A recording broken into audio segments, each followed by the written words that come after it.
이번 심학봉 성추문 사태를 비꼬는 패러디 포스터가 화제를 모으고 있습니다. 덩달아 새누리당의 이딴 성추문을 비꼬는 예전 포스터들도 다시 관심을 받고 있습니다. 누구 탓을 하겠습니까?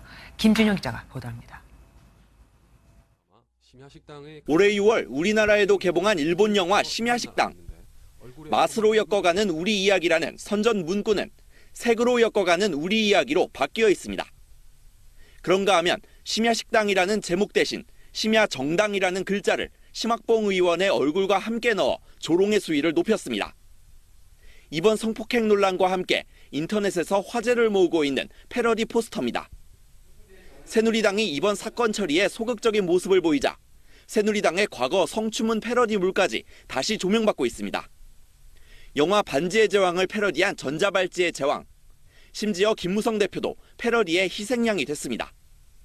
누리꾼들은 너무 잘 어울린다, 밤낮 없이 즐기는 놈들 등 냉소적인 반응을 가감없이 쏟아냈고, 이 같은 성추문 사태 탓인지 새누리당 지지도는 지난 4월 성완종 리스트 파문 이후 처음으로 30%대로 떨어졌습니다.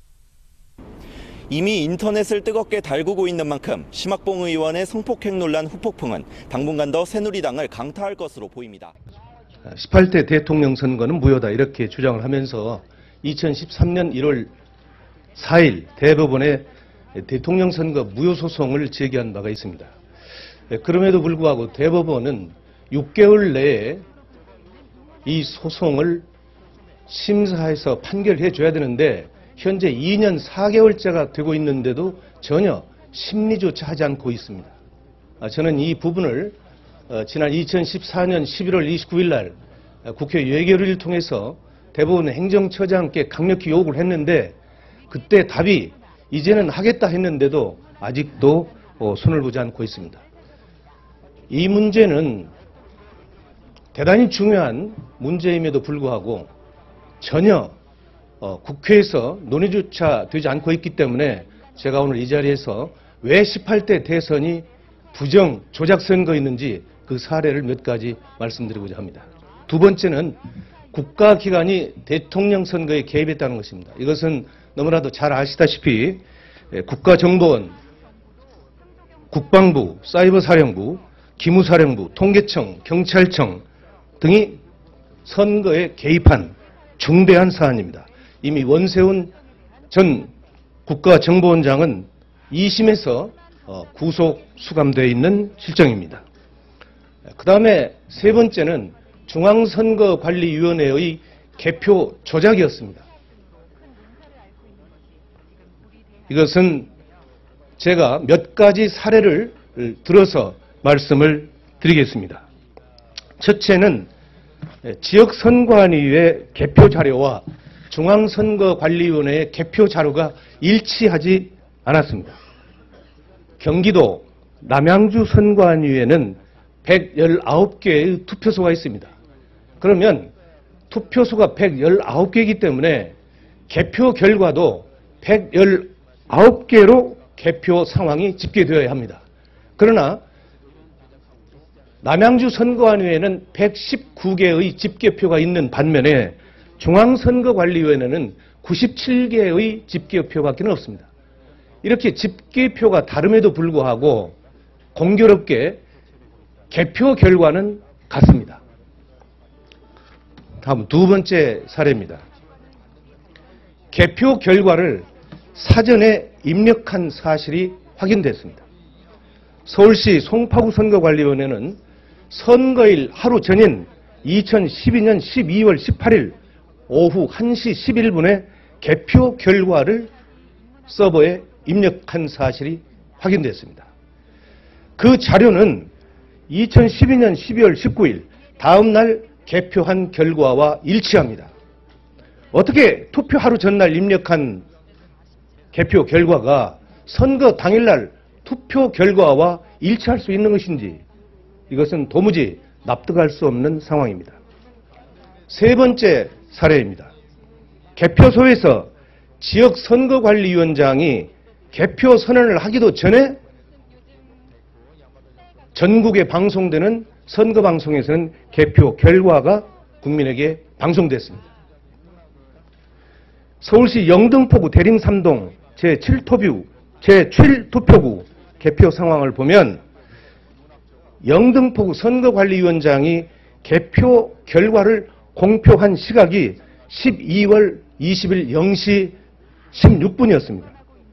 그런데 중앙선거관리위원회가 언론사에 제공한 개표 결과의 제공 시각이 12월 19일 22시 35분이었습니다.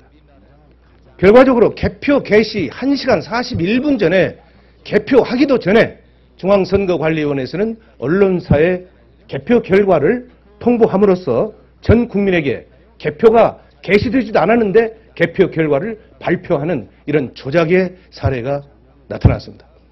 바로 이런 사례가 지난해 9월 18일 날 제가 주관한 국회 토론회에서 김후영 목사는 전국의 252개 선거구에서 13,542개의 투표소가 있는데 이 개표소의 60% 이상이 이와 같이 개표 선언이 되기 전에 개표 결과가 방송되는 사례를 집계해서 그 결과를 국내에 발표한 사실이 있습니다. 바로 이것이 결국은 선거안위에서의 개표 조작이다.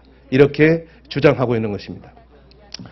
이와 같이 투표는 국민이 했는데 개표는 국가의 공권력에 의해서 참담하게 이룬되었고 국민의 의사와는 무관하게 국민을 속이고 특정 세력이 장기 집권 또는 영구 집권을 해체하는 수단으로 악용될 것이기 때문에 바로 저는 지난해 9월 달에 투표소에서 수개표하는 길만이 이런 부정을 막을 수 있는 근본적인 제도적 장치가 될 수 있다. 이렇게 봐서 국회에서 토론을 거쳐가지고 여기에서 모아지는 의견들을 집약해서 2014년 12월 30일 공직선거법 개정안을 공동 발의하기에 이르렀습니다. 중앙선거관리위원회에서요.